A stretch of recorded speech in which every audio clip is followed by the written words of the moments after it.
Teorias de desenhos que vão te fazer pensar antes de dormir. O Vazio do Bob Esponja, parte 2. Não assistimos a parte um, mas eu vou assistir a parte 2. Tudo da Viseira. Vou me inscrever e curtir e torcer pra que não dê nada errado pra não ter que recomeçar esse vídeo tal qual o outro. E...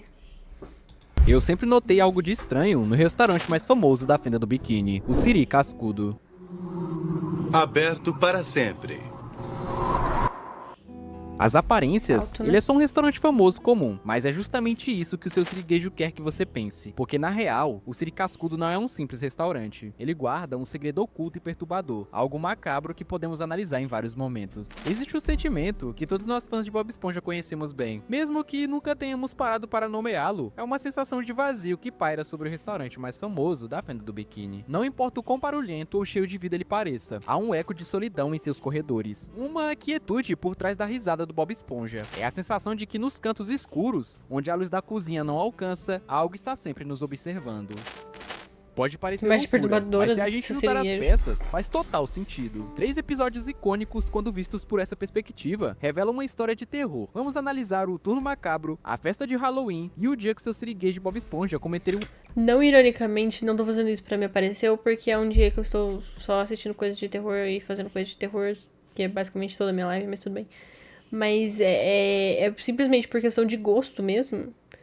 Todos os episódios favoritos, meus episódios favoritos, tinham alguma coisa a ver com terror, ou era um episódio especial de terror, alguma coisa assim, de vários desenhos. Todos os mais. Que deveria botar medo nas crianças, mas eu não acho que botava medo em qualquer criança mesmo. Teria que ser uma criança bem mais sensível. Mesmo as crianças que não gostam de terror, eu acho que. Tanto faz. Era só. Acabava sendo meus favoritos. A sensação do McDonald's. Não, o McDonald's não traz terror, traz depressão mesmo. um ato impensável. Prepare-se, porque depois de hoje, o Siri Cascudo nunca mais será o mesmo para você. Nossa primeira pista está no episódio de Halloween, Calça Assustada. O Halloween é uma data em que as pessoas se fantasiam de monstros. No Siri Cascudo, a dinâmica é invertida. O resto do ano é a fantasia, a máscara da normalidade. O Halloween é a única noite em que a entidade pode tirar sua máscara e mostrar sua verdadeira face. E todos ao seu redor celebram isso, pensando que é apenas uma festa. O seu siriguejo, que parece um chefe avarento, na verdade age como um sacerdote para essa entidade. As decorações, os jogos, tudo é um ritual sagrado ou uma oferenda. E o Bob Esponja tem um papel perturbador nesse ritual. Para ser assustador, ele simplesmente raspa seu corpo até virar uma esfera com o cérebro exposto. Pense no simbolismo. Verdade. Na noite importante para a entidade, seu servo mais puro e devoto oferece sua própria consciência. Ele se torna um fantasma. O que a entidade faz com todos seus funcionários? Os transforma em almas ocas presas em um ciclo. O holandês voador, o fantasma mais temido, fica genuinamente intimidado pelo Bob Esponja. Por quê? Porque o holandês voador é apenas uma lenda. O que ele vê no Bob Esponja e no Siri Cascudo é um horror de uma ordem diferente. Ele reconhece uma maldade real, primordial, e ele vê uma alma que se entregou voluntariamente à escuridão. O mestre do terror Cara, faz reconhece sentido. uma força maior e foge. Aquele Halloween não foi sobre fantasias, foi sobre a afirmação do poder da entidade. Agora, a nossa segunda evidência nos leva ao episódio Turno Macabro, onde o Siri Cascudo fica aberto 24 horas por dia. A decisão de abrir 24 horas não foi do seu siriguejo, foi a entidade que habita no restaurante. Com a chegada da noite eterna, sua fome se tornou insaciável. Ele exigiu um Convenhamos que num restaurante onde uma entidade vira e fala assim, fica aberto por 24 horas, no mínimo você vai achar que é. Teu gerente fez um ritual só pra. E em troca da alma dele, a entidade tinha que falar isso só pra você ficar com medo, pra ficar aberto 24 horas pra trazer lucro pra empresa. Pra mim é no mínimo que eu ia achar. banquete sem fim, e seu siriguejo, seu servo mais dedicado, a obedeceu. Na ausência da luz do dia, o véu da normalidade se rasga. O lugar se torna um pouco isolado e terroroso. As luzes piscando Terroroso. não são falhas na fiação, são os espasmos de uma consciência lutando para se manter no mundo físico. A gosma verde que escorre pelas paredes não é sujeira, é a essência da entidade. E o telefone que toca incessavelmente, com apenas silêncio do outro lado, é a entidade tentando se comunicar. E a história do Zé do Picadinho, do Lula Molusco ao tentar assustar o Bob Esponja, descreve um antigo cozinheiro cozinheiro que enlouqueceu naquele restaurante. Ele acha que está inventando, mas na verdade, está vindo de um médium para a entidade contar sua própria história. O Zé do Picadinho é real. Ele é o fantasma de uma vítima anterior, a prova de que o Siri Cascudo tem um longo histórico de consumir seus funcionários. Os 3 sinais da De chegada do Zé do fato, eu Picadinho acredito. é as luzes piscando, o telefone tocando e o ônibus No mínimo, fantasma. sugerente que é troca Não de são carro. elementos de uma história de terror, são os sinais literais de que a presença da entidade está no auge. O Turno Macabro não é uma paródia de terror, é um documentário sobre a verdadeira natureza do Siri Cascudo. A atmosfera é assustadora, os rituais são reais, mas até onde a influência do Siri Cascudo pode ir? Nossa terceira e mais chocante evidência prova que ela pode levar até pessoas boas a cometerem atos de pura maldade. Vamos ao dia em que eles tentaram se livrar do inspetor de saúde. O hambúrguer é perigoso. O inspetor de saúde não é apenas um burocrata, ele apresenta a ordem e limpeza, tudo que ameaça Eles a matam existência nele, sombria da né? entidade. Sua chegada é um ataque direto e a entidade se defende através de seus servos. Veja a corrupção do Bob Esponja, ele é a pureza encarnada. No entanto, sobre a influência da entidade, ele se diverte ao criar um hambúrguer perigoso. Essa alegria sádica não é dele, é a malência da entidade fluindo através dele. E então, o momento que define tudo. O inspetor se engasga e desmaia. A conclusão de seu siriguejo é imediata e sem hesitação. Ele morreu. Não há pânico, não há pedido de ajuda. A voz que sussurra em sua mente é clara. Corpo é uma ameaça no restaurante e deve ser protegido. A decisão de enterrar o corpo não é decisão humana. É um comando direto da entidade. O diálogo do seu siriguejo é um pacto de sangue. Estamos juntos nessa, Bob Esponja. De sangue, spin-off de sangue confirmado, Bob Esponja como participante ainda essa semana, não acredito. Ele está formalizando a servidão. Tô falando ainda essa semana, mas esse vídeo sequer vai sair na semana. Gente, hoje, o dia que eu estou fazendo essa live, vocês do YouTube, é 2h40 do dia 11 de setembro. Sim, por isso que eu estou fazendo essa live. Dia 11 de setembro, uma live de terror. E essa semana saiu uns negocinho, né, de ordem paranormal, e é por isso que eu estou falando isso. Mas esse vídeo só sairá futuramente. Mas é por isso que eu tô dando, né, o contexto, é a referência.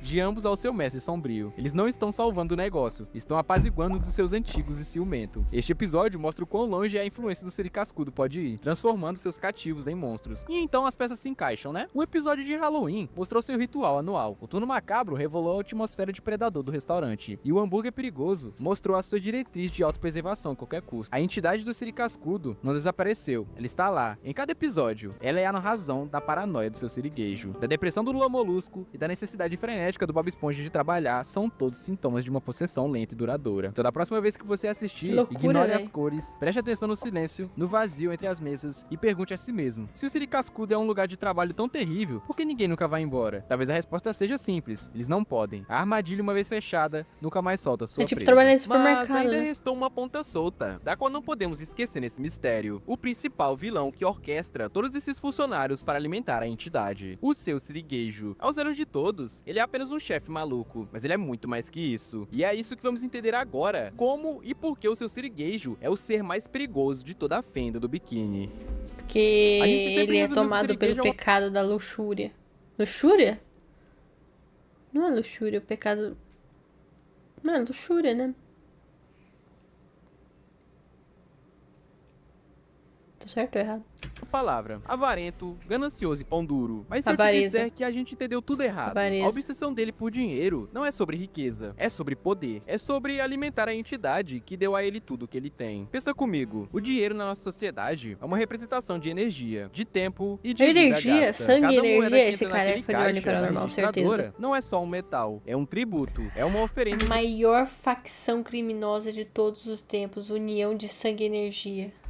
Energia vital drenada dos cidadãos da fenda do biquíni, que vai direto para a entidade que habita no restaurante. Aquele escritório dele, que parece um baú de tesouro, não é um escritório, é um altar. É a reza que ele faz toda noite, abraçado com as suas notas e moedas. Não é de Inclusive, o amor, próprio de Siri dinheiro, Cascudo é é um um baú, cântico né? de devoção ao seu mestre sombrio. Ah, mas isso é só uma teoria. Será? Vamos para a prova definitiva, a arma fumegante que o próprio desenho nos deu. No episódio O Exército do Plâncton, o Plâncton finalmente consegue acesso ao laboratório secreto onde o hambúrguer de Siri é feito. E E o que a gente descobre? A receita do ingrediente secreto é revelada. E o ingrediente principal é 4 quilos de plâncton pulverizado. A gente riu, achou que era uma piada de humor do seu siriguejo para zoar o plâncton. Mas não é piada, é uma confissão. O hambúrguer de siri, a comida que todos amam e que mantém o siri cascudo vivo, exige o sacrifício de sangue literalmente. A receita não é um modo de preparo, é um feitiço. Um ritual de sangue que imbui cada hambúrguer com um poder viciante sobrenatural, garantindo que o rebanho sempre volte para comer mais. Isso redefine completamente a rivalidade entre seu siriguejo e o plâncton. Não é uma briga de negócios, é uma guerra santa. O plâncton não quer roubar uma receita para vender hambúrguer, ele quer roubar o feitiço, ele quer o controle da entidade para si. Ele sabe o verdadeiro poder que mora ali no siri cascudo. Afinal, os dois eram amigos quando criança, e ele o deseja. O seu siriguejo não está protegendo um segredo comercial, ele está protegendo a fonte do seu poder. Agora que a gente entende o papel do seu siriguejo, a situação do Bob Esponja e do Lula Molusco fica ainda mais trágica. Eles não são só funcionários, eles são duas faces da mesma moeda sacrificial. Bob Esponja é o devoto perfeito. A entidade não precisa quebrar o espírito dele, porque ele o entregou de bom grado. A alegria infinita e irracional dele em trabalhar não é uma característica de personalidade, é o resultado de uma lavagem cerebral completa. Ele é o servo ideal, que encontra o paraíso na sua própria prisão. Por que você acha que a casa dele é literalmente ao lado do trabalho? A entidade não o deixa ir para longe. Ele vive e respira, dorme sobre a sombra do seu templo. Ele é o cordeiro feliz, caminhando sorridente para o abate diário. E o Lula Molusco? Eu tô achando tão legal o roteiro desse vídeo, eu tô entretida legitimamente, tô falando pouco, né, desculpe.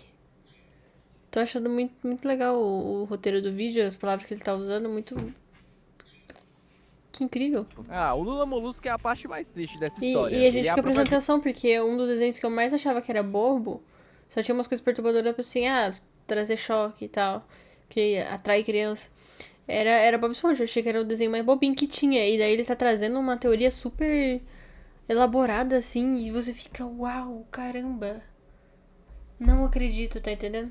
De que acontece quando há uma luta contra o Processão. Toda a amargura, todo o sarcasmo, toda a depressão dele é o som da alma dele sendo lentamente digerida pela entidade. Ele se agarra à sua clarineta e à sua arte como uma forma de lembrar de si mesmo, quem ele era antes de cair na armadilha. São tentativas desesperadas de manter uma fagulha individual do que ele era, mas ele nunca consegue. Toda vez que ele tenta sair, algo dá errado. Toda vez que ele busca a felicidade longe dali, o universo parece conspirá-lo para trazê-lo de volta ao seu posto, atrás daquele caixa registradora. Não é o universo, é a entidade. Ela se recusa a soltar o seu alimento. A casa do Lula Molusco também é ao lado do siri cascudo. Ele e o Bob Esponja são dois prisioneiros em uma cela vizinha. Um deles aprendeu a amar as grades, o outro ainda se lembra do que é o céu. Então vamos juntar tudo. O siri cascudo não é um restaurante, é um organismo predador disfarçado de restaurante. Não, o formato do restaurante do siri cascudo é o formato de uma armadilha de lagosta, não é? Pra pegar lagosta, se não me engano. Ele foi fundado através de um pacto sombrio feito pelo seu siriguejo, que ofereceu sua alma e a de outros em troca de poder. Ele se alimenta de energia vital dos clientes, canalizadas através do dinheiro, e os mantém presos num ciclo viciante, graças a um hambúrguer feito com um feitiço. Ele mantém seus servos em um estado de servidão eterna, ou pela completa submissão alegre, como Bob Esponja, ou pela lenta dolorosa digestão da alma, como Lula Molusco. O que a gente assiste em Bob Esponja Calça Quadrada não é uma comédia infantil, é um registro, é a crônica de um lugar onde a esperança vai morrer, e onde a fome de uma entidade nunca e jamais será saciada. Da próxima vez que você ouvir a risada do Bob Esponja, preste atenção. Talvez não seja uma risada de alegria, talvez seja o som da loucura de alguém que esqueceu que está preso. E da próxima vez que você ver o seu siriguejo contando o seu dinheiro, lembre-se, ele não está contando lucro, ele está contando almas. E pra você entender de fato esse vazio de Bob Esponja, vou deixar um trecho aí da teoria do vazio do Bob Esponja. Aí você dá uma olhada. O vazio de Bob Esponja. Vocês estão prontas, crianças? Estamos, capitão! Os episódios antigos de Bob Esponja são estranhamente nostálgicos, e ao mesmo tempo É um combo 2 em 1 aqui, né? Fiquei chocada. Caramba.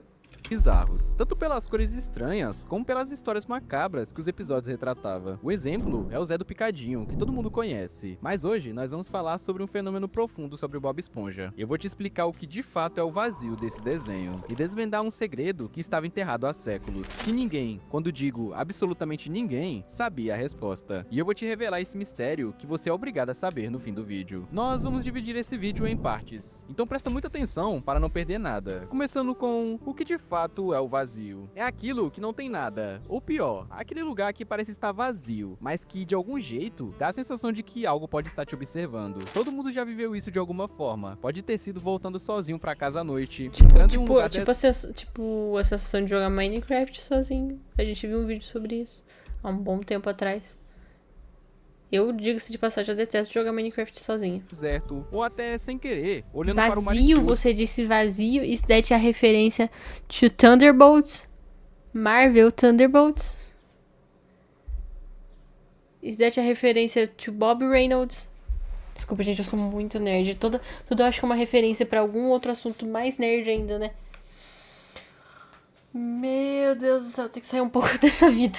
E percebendo que você não faz ideia do que tem lá dentro. Enquanto a gente fala de Bob Esponja, esse vazio aparece em 2 momentos muito específicos no desenho. Momentos que, se você prestar atenção, quebram completamente o tom leve do desenho. O fundo do mar é por si só um lugar De fato. estranho. A gente costuma imaginar o oceano como algo bonito, cheio de vida e Não cores. Mas costumo, na não. verdade, quanto mais fundo você desce, mais Não costumo, silencioso, não. escuro e hostil ele se torna. E é aí que Bob Esponja vive. Uma pequena cidade chamada Fenda do Biquíni, cercada por quilômetros e quilômetros de nada. Um nada frio, silencioso e que engole a luz. Agora imagina sair dessa bolha e entrar em um lugar ainda mais isolado, ainda mais vazio. Foi isso que aconteceu em um dos episódios mais estranhos e bizarros de Bob Esponja. Nossa, eu gostei E é desse sobre ele que episódio. vamos falar agora. A Fenda da Pedra. Primeiramente, vamos entender o que torcia de pra fato ser acontece nesse esse episódio, episódio, toda vez para que eu depois assistia. prosseguirmos para o mistério. Tudo começa com o Patrick e o Bob Esponja saindo tarde do mundo da luva. Aquele parque famoso que sempre aparece no desenho. Então o ônibus chega para eles voltarem para casa. Porém, quando eles entram, Bob Esponja esquece de pagar a passagem e se dá conta que esqueceu a sua carteira. O foda é que ele fica batendo no motorista com seu balão diversas vezes. Deixa eu pegar minha carteira.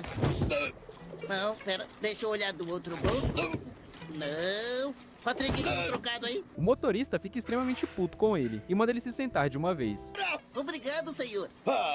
Quando o Patrick pergunta pro Bob Esponja o que é deixando a fenda do biquíni, que ele havia visto em uma placa pelo caminho. Ô Bob Esponja, Fala, Patrick. onde é deixando a fenda do biquíni? Onde você viu isso? Acabamos de passar a placa. Agora você está deixando a fenda do biquíni. Quando do A nada, mente do eles palhaço. descem em um buraco extremamente profundo, Passado mais do conhecido vilão. como Fenda da Pedra. É nada mais nada menos do que a Fossa das Marianas, a parte mais profunda do oceano. Quando eles chegam, o motorista simplesmente expulsa os dois igual cachorro. Desse jeito aí. Ai, Mas, senhor, temos que voltar pra fenda do biquíni.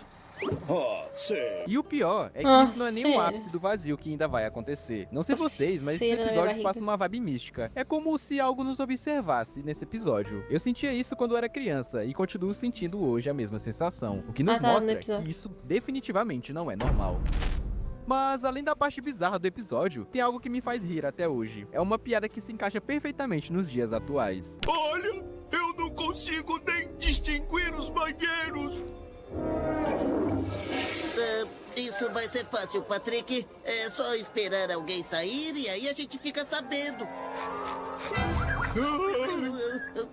É melhor esperar mais alguém sair. O Bob Esponja pede para o Patrick esperar ali no ponto enquanto ele compra as Banheiros passagens de de não volta para binários. casa. Mas assim que ele vira as costas, algo absurdo acontece. Simplesmente, o motorista pega o Patrick à força, deixando o Bob Esponja para trás. Ele até tenta correr atrás do ônibus, mas não o alcança. Então, Bob Esponja decide esperar pelo ônibus novamente no ponto. Mas é aí que a sacanagem começa. Presta muita atenção nessa parte, porque é aqui que as coisas começam a deixar de ser engraçadas e se transformarem em algo perturbador e bizarro. Simplesmente do nada, vem um vento muito forte, levando o balão do Bob Esponja. Quando do nada, aparece um ser estranho e corre na direção do balão dele, fazendo esse barulho. Eu achei engraçado, tipo, o balão ficar parado. Não voa mais que aquilo.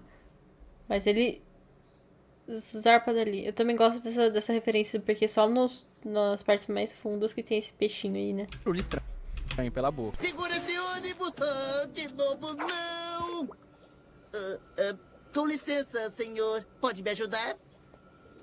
Enquanto ele espera um ônibus, ele começa a sentir fome e decide comprar um doce na máquina de frente ao ponto. Mas por um momento a gente começa a perceber que realmente tem alguém observando ele nas sombras, porque literalmente isso acontece.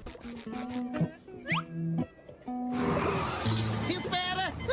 Bob Esponja tenta de tudo, o cara até se transforma em um banco, mas sem sucesso. Agora tu se pergunta, como é que os outros motoristas sabem que não devem parar para aquela esponja amarela? O que nos reforça ainda mais a sensação de ter algo ali observando ele na escuridão. De fato. Após várias tentativas frustradas, Bob Esponja decide finalmente ir até a estação de ônibus. Porém, quando ele chega lá, ele se depara com uma fila enorme e cheia de criaturas estranhas. E quando enfim a vez dele chega, o atendente diz que as passagens haviam acabado e que ele teria que esperar até amanhã. O Bob fica puto e diz que só sai dali com a passagem em mãos. Até que isso acontece. Espera, eu ainda não terminei!